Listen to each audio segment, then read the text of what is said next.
Hey, good morning to those of you out there on the West Coast. Good afternoon to those of you here on the East Coast with me. It's a little gloomy day outside, but hopefully we'll bring the sunshine right into today's training.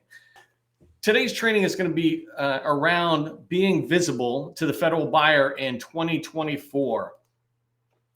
Being visible to the federal buyer is vital, right? It's really important. We're going to dive into that. You may have heard people talk about this before. I've said this before a lot in my trainings, that people buy from those they know, like, and trust, right? People buy from those they know, like, and trust. And as you move forward, visibility is about helping more people know you, whether it's the federal buyers or others in the industry that are potential teaming partners. You need more people to know of you so that they can then begin to like and trust you based on their interaction with you, their trust in your expertise, et cetera. And so as you move forward, that's why one of the main reasons we want to do visibility is to just help people know of you. If buyers can't find you, how can they possibly begin that journey of know, like, and trust you, right? They can't know you if they can't even find you. And visibility is about getting known, about getting found. And we're going to drive into that in today's training. One of the things I put here as a bullet that I just want you to keep in mind is that I recommend that you take responsibility in order to gain control in almost any situation in your life. Take responsibility and you'll get control. In this particular case, control is visibility. You'll control whether you're visible. When I talk about taking responsibility, I don't mean blame, right? I'm not trying to have a blame game here. I'm trying to say I take responsibility for whether I'm going to be visible. And the minute I take responsibility, I have control because now I can start doing things that will help me be visible. The alternative, or the opposite of that, is if I sit there and put responsibility on the federal buyers for not seeing me, right? Then I have to wait until they change their habits, until they do something different for them to begin to find me, for me to then become visible. It's not about blame, right? Anybody who blames just isn't looking for a solution. But when you take responsibility, you're not saying the government doesn't also have responsibility or other people also have responsibility, but you can't control their life, but you can control what you do. And so if you take responsibility for your visibility, your lack of visibility, or your massive amount of visibility, when you take responsibility for that, then you can start putting in place a lot of solutions and activity that will drive your visibility. That's today's training, right? I'm going to talk to you about how to gain visibility within the federal buyers or the federal market going into 2024. So today I'm going to drive down on what visibility is. I just like always beginning with just a level set on a topic we're talking about. So what does it mean to be visible in the federal market? Why is it so important? It really is vital that you are visible within the federal market, really in any business, right? It's important for us to be visible if we want success. And then I'm going to drive into, after that, when the buyers are looking, what's the process for when a buyer is looking for companies like yours? So we'll talk about when buyers are looking for companies like yours so that you understand how you can participate at different stages. And then I'm going to wrap it up with the top marketing assets every government contractor must have in place, right? Some of the marketing assets might be a little longer. You can wait if you're just getting started. You don't need some. But the most important thing is these are the ones you want to have in place. And so we'll talk about those so that when you're going into 2024, you can look at this and go, hey, are we squared away for 2024? I don't need to be thinking about my visibility, my marketing assets. I need to be thinking about sales activities in 2024. So let's prepare now for 2024. Okay, so if you don't know who I am, my name is Neil McDonnell. I'm the president of the GovCon Chamber of Commerce, and I want to welcome you to my federal sales training, where I provide tips for success in the federal market. I spent 20 years as a small business owner in the federal market. And since 2018, I've been teaching people like you that government contracting is not a secret. It's just a process.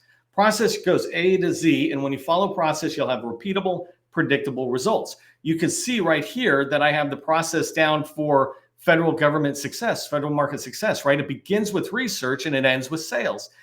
If you're struggling in your company with success, then just look at this 7-step process, beginning with sales and going backward to proposals, opportunity, research, et cetera.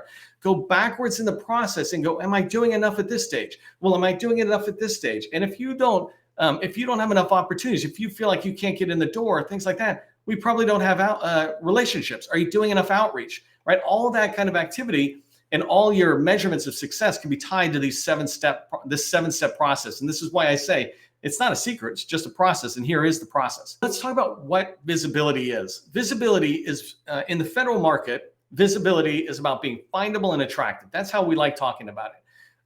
Findable is that buyers can find you when they're looking for you, and attractive means that your company matches what they're looking for. So let me dive a little bit into that. Specifically, when I talk about findable, right, the buyers must be able to easily find your company. If they can't find your company easily, then they're going to go to your competitors. That means you're not findable. Your company must be found being able to use keywords, these standard keywords. Your buyers and your teammates, large businesses and small businesses, when they're looking for a company like yours, they're going to search for your company the same way you would search for somebody to build a deck on your house or to fix a leaky toilet or whatever, right? When you go to search, you're going to do certain keywords. If you're looking for a plumber, you type plumber or leaky toilet or pipes or something, right? You've got these keywords that you use. You need to understand your keywords. What are the keywords that describe your company? Or most importantly, that when somebody is looking for your company, you go, I want to be found for this, this, and this. For example, I teach government contracting, right? I want to be known for government contracting. I want to be found for business development and for capture, for federal sales, right? Federal market, those type of keywords. Ironically, I'm not interested in being found for proposals. Yes, I can do proposals, but that's not what we specialize in. It's not what I'm interested in being found for. So I have these keywords I want to be found. What are yours, right? What are your top 3 keywords? I talk about putting in the chat your core competency, 2 or 3 words. Do this right now. If you're feeling up for it, right? Go into the chat and go, what are the top 3 keywords you would want to be found for, right? If somebody goes into Google and types in something, a federal buyer types in something, and you want them to find you, what is it? Put that into the chat. Put it into the chat once.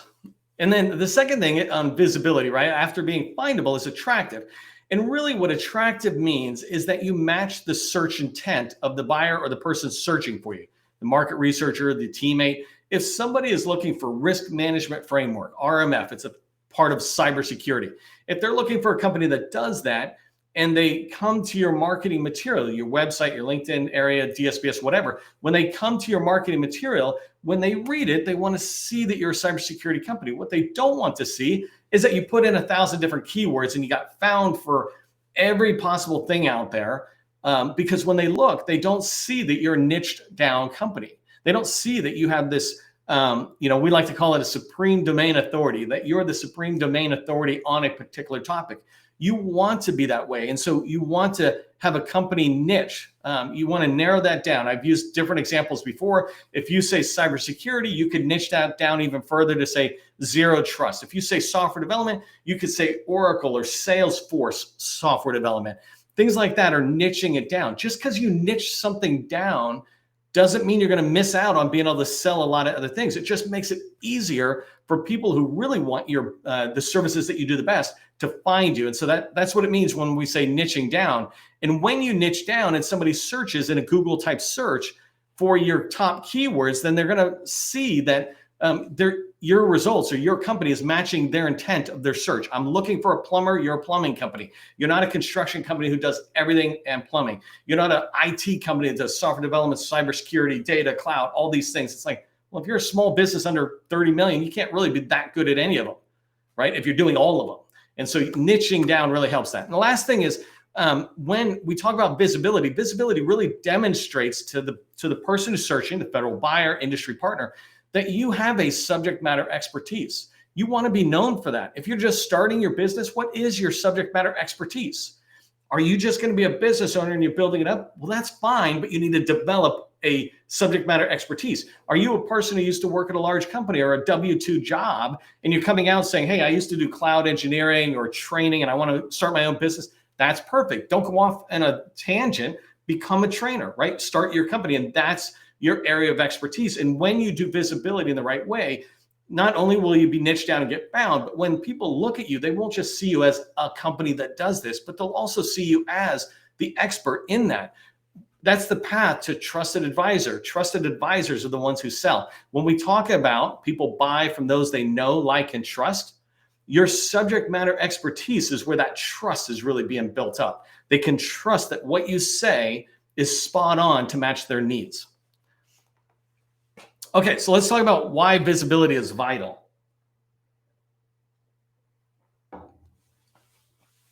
It's really vital. So I describe visibility as passive in this particular case, right? There's passive marketing and there's active marketing or active sales. And so active means you're going out and knocking on doors. That's not what we're talking about today. Visibility is about being found by the buyer. That means you didn't even know it was happening. It's happening 24/7, 365 days a year. Somebody is looking and doing searches. They're finding you. That's passive marketing. It's just happening whether you pay attention or not, right? And so you want to make sure it's tracking. The reason it's important to be really paying attention to visibility going into 2024 is you want to differentiate yourself from competitors. Part of the differentiation is your skill sets, et cetera, what you have in there. But part of it is just how you market, how you make yourself visible. So I have here in DSBS, if you don't know this, Dynamic Small Business Search and SAM, that's where we register, right, our businesses to say we're selling to the federal market. Inside there's 300,000 plus companies that are selling to the federal market. And just a quick search, prepping these slides, cybersecurity firms, small businesses that say they sell cybersecurity, theoretically, is 1,711 firms out there. So how do you differentiate yourself? How do you bring yourself up? You can do things like that. And when you pay attention to visibility, you begin to differentiate yourself. Many of these companies, they just use the word cybersecurity. They didn't actually do good marketing material. Construction, same thing, right? If you can see what I have here, 38,000, almost 39,000 companies say they do construction. How do you differentiate yourself? How do you become visible in that big mess? How do you make sure you get on the short list of a buyer when they're doing market research or they're trying to understand companies like yours? And then just coming up higher, right? 541511 is a like software development type NAICS code. If a buyer tries to search there, they're going to find 100,000 firms that do that. 100,000 out of, 1 out of 3 firms say that they do that. How do you differentiate yourself? Well, they're going to have to keep niching down. Visibility, when you pick those top 3 keywords or top 5 keywords you want to get found for, when you have those defined and you put them into your marketing material, you rise up above your competitors. And I teach other tips and other training about how you can keep rising higher and higher to the top of the path. So thousands of buyers. So I talked about thousands of competitors. There's thousands of buyers. Visibility is also important for reaching it, right? How do you reach these buyers? Sometimes I think people don't understand how big the federal government is. There's 3-4 million employees in the federal government, in the federal market, military and civilian, right?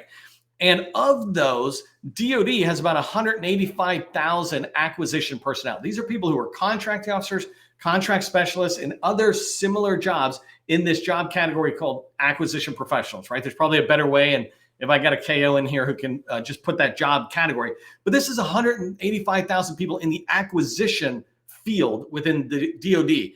Double that for the rest of the federal government. DoD is the defense side, then you have all the civilian agencies. It's fair to say that it's might be equal, right? The equal number of people who are buying. And so you're looking at 400,000 or 500,000 acquisition personnel throughout the federal market. Not all of them want to reach you. Not all of them are buying what you sell. But the point is, it's just a massive amount. And visibility helps you be there when they are looking. And the last bullet I had here is that you have these acquisition people, but they're late in the acquisition cycle. Market research happens before that. It happens from contracting officer representatives or cores. It happens from people who are just assigned to help. It happens in the program office who they're doing early market research, just trying to understand what's out there. These are all people you're trying to reach. And here you can just talk about, right? Planning requirements. That's what this image is. People who are trying to do independent government cost estimates. They might reach out and do research. These are all people who might want to come across your organization or learn about your company or learn about what you sell and the pricing, et cetera. Well, you want to be visible for them, so you make it easy for them to reach you.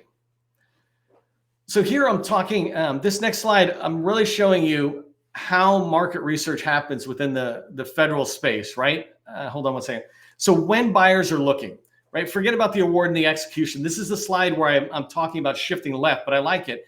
And really market research in this formal phase is when the contracting officers are doing sources sought and some other activities, and they come out to industry on SAM or whatever other platform they have where they're looking into industry and saying what's going on. visibility is being around for when they search. But generally at this point, you're beginning to get to a active rather than passive visibility sense, except for DSBS, right? And I'll talk more about that. But DSBS, the Dynamic Small Business Search, is the #1 market research tool the federal buyers have. And so when a federal buyer is looking for small businesses that can support their need, they'll go to DSBS and type in some keywords, NAICS codes, whatever, and they'll look for small businesses, and they'll get this huge pool of small businesses that can support the need. Sometimes they actually get a small pool. I've done training before where I've talked about a particular keyword somebody has, let's say Nintex, which is a SharePoint software development type word, that keyword. And when somebody searches on Nintex, like 5 companies come up. It's staggering how it goes from hundreds of thousands to 5 companies. That's where you want to be. You don't have to always be that niche, but that's what buyers are doing when they look into DSBS. But earlier than that, visibility really begins to impact the market research that gets done informally when program offices are thinking about where they're trying to go, when they're searching for companies that can talk to them about their needs before it enters a formal process. Maybe they're still trying to think about requirements early on. And so this slide, I have a whole separate training. You can go look at the download, or maybe afterwards I'll come back and put it in, unless Gus, you can put it in right now. But a whole separate training just for this slide.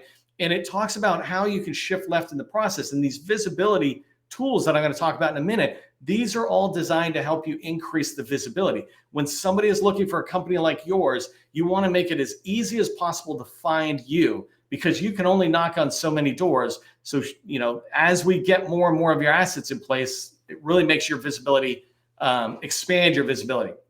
So let's talk about 2024. It's really important that you think about the government contracting marketing assets you should have.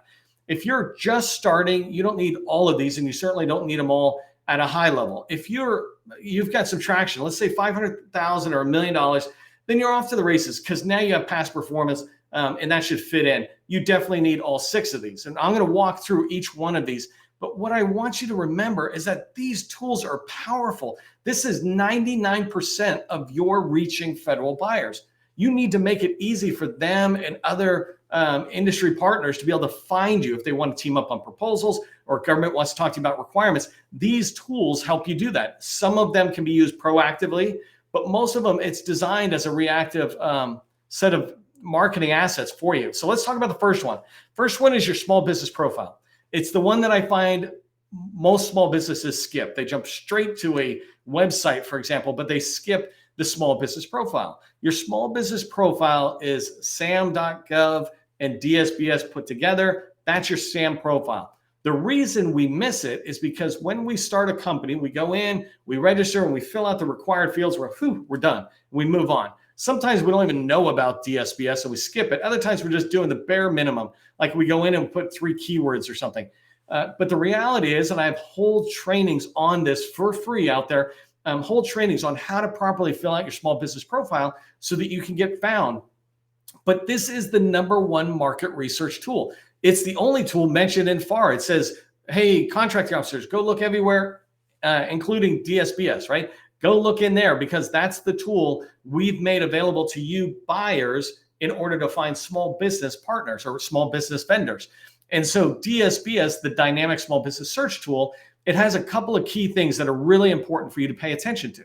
First is when the buyers are searching, they're going to search on keywords like I mentioned. So the first thing you want to do is make sure you have keywords in there. And there's a field called keywords. It's got 525 characters. You can put 25 keywords in there. That's a big deal. And there's 2 other fields that are narrative fields, and they're called capability narratives. And you can learn more about it. The second one's a little different name, but these are 1,000 characters each. These are paragraphs. These are vital for 2 reasons. One is they have more keywords in them. So when a buyer is searching, these fields are indexed, meaning the buyer will find you because of all 3 of those fields I just mentioned. The other reason they're really important is because when the buyer sees a resulting table of a bunch of companies like yours that sell software development or something, one of the first fields they see is a narrative. And your narrative is where you're the first chance you get to sit there and say, hey, yes, I'm matching your search intent. You searched for risk management framework, or RMF. Well, look, we say RMF in this sentence. We also say we're focused on cybersecurity. That's our niche. blah, blah, blah, blah, blah. And they look at that narrative and they can quickly decide to put you on the short list to say, let me keep talking to this company. So your small business profile, this is the most important one. Forget about all the others. These ones are in the order of precedence. Do not look at any other ones until you look at the first one. The small business profile also has a link to the capability statement, right? So having that small business profile perfect is really important. And again, I have a lot of training on this. You can watch the training and really see me go into detail on every field that's in there and how to maximize its performance as a marketing tool for you. So the second one, capability statement. You can put the link into DSBS, but the important thing to remember about the capability statement, 3 things. First off, it's 1 page, front only is how I describe it, right? No one reads anymore, so don't bother having a second page. You're trying to use the capability statement just to get a meeting. Every marketing asset has a purpose, and the capability statement is not there to inform, it's there to get you the meeting. It's there to get them to go, tell me more. And if you have too much on a capability statement, front and back, it just becomes confusing. They don't remember anything. The less you have, the easier it is to make it very memorable. I have 6 bullets here, right? 7 with the bonus. I don't have a lot of text. If I had a lot of text, it would be hard for you to consume that. So your capability statement, 1 page. Second thing it needs to be is it needs to be a 6-second capability statement, which means it can be completely read and understood in 6 seconds. I can come across and look at it. And the way you do that is my third point. Make it a Z format. And you can find training that I have on this. Maybe somebody will drop it into the chat, or you can find my replays of 350 trainings in the last year or two. But a capability statement, if you lay it out in a Z format, right? Think about how you read. You read from left to right, and then you go down to the next sentence and left to right again. That's a Z format. And so capability statement, you stretch it up. And when you make it in a Z format, you make it really easy for the person consuming it to read and understand your company in 6 seconds. You want them to instantly say, oh, you do elevators. Oh, you do risk management framework or zero trust architecture, software development, training, whatever it is. You want them to instantly pigeonhole you and go, I know exactly what you do, because then they start thinking, how can I use you? How can I help you? How can I introduce you to somebody? The third one is your website. Website's really basic. The only guidance for you is make sure it has a capability statement on it, cage code, and UEI. You can have whatever you want on your website. I'm not going to tell you about that, but get in there. People make it so hard for us to find their cage code, UEI, and capability statement. Just put it on the footer of every page, and now you're making it very easy for anybody who wants to learn more about you, especially in the federal market, to find that information. LinkedIn personal profile, this is where we're at, right? You're all here with me on LinkedIn, except for those of you on YouTube and Facebook and Twitter. But most of you are here with me here on LinkedIn. And in LinkedIn, you have a personal profile. Go in and look at your profile. I've done training recently in the past couple of months where I talk about how to look at your profile and find the most important information to address. Make sure you're signed up for my newsletter, because I'm starting to put a tip a week in there that helps you refine your profile and really get it rocking. But the point of the personal profile is that's where people begin to come and like and trust you, right? They know of you because you engage them somehow and they come to your profile. Now they can start learning more about you and your company. And that's where like and trust begins to go forward. LinkedIn company page, it's just another way to push it's basically your website on LinkedIn. And so you can just move that stuff over. I don't want to talk a lot about that. I have training on that. But your capability briefing deck, this one's a really important one to remember, that it doesn't need to be this huge one. Again, its job is not to inform. A capability briefing deck's job is to start the conversation. You use it in a meeting, maximum 5 minutes of presentation time. So if you go to an hour meeting, 5 minutes on the capability briefing deck and 55 minutes of discussion. You really want to be talking about their needs. You want to be asking questions to help you on capture or business development. You don't want to just be telling them forever about your company. And so I have a whole training on how do you have a 6-slide capability briefing deck. And as you have more experience, you can put 1 page or 1 slide case studies in that allow you to showcase your past performance or some experience in a way that makes it easy for people to go, oh, I like that project. Let me learn more about that. Tell me more about what you did. And I'm rushing really fast because I like ending on time, but bonus here is supplier portal. Make sure that you're registering the supplier portal. Go to my website, govconchamber.com, and on there you can download a directory of over 100 supplier portals for agencies and large primes. Get your information from your small business profile and put it in those the supplier portals. When you do, you're increasing your visibility. You're doing many things that will begin to increase your visibility in 2024. And I say here, anything more than this is unnecessary, certainly for small businesses. Anything more than this, we're not knocking on doors and having sales meetings. We're just out there. Hey, I just wanted you to track on the fact that we're doing a networking event. I'm going to talk more about that later, but go to govconchamber.com/networking, or just on the homepage, you'll find a button. Come out. We're doing a networking event where you can meet each other. I've been doing these trainings for so long, but I'm not really giving you an opportunity to talk and see each other. And so this networking event is about doing that. Today's training, I want you to remember this. Take responsibility to get control over your visibility for 2024. Begin by updating those marketing assets. Take a few seconds, look at them. You don't have to spend a lot of time. Just bump them up a little bit so you incorporate your keywords. And then the last one is make sure you register in that supplier portal or the supplier portals for the agencies you want to sell to. When you're in there, you increase the likelihood of getting found. Hey, so you can see some of the stuff we do, but remember, we do training every single day. Tomorrow, I'm going to be talking about cold calls. I hope you can come back. I want everybody to remember government contracting. It is not a secret. It's just a process. Part of the process is ending on time. I'm going to end on time. I will see you tomorrow.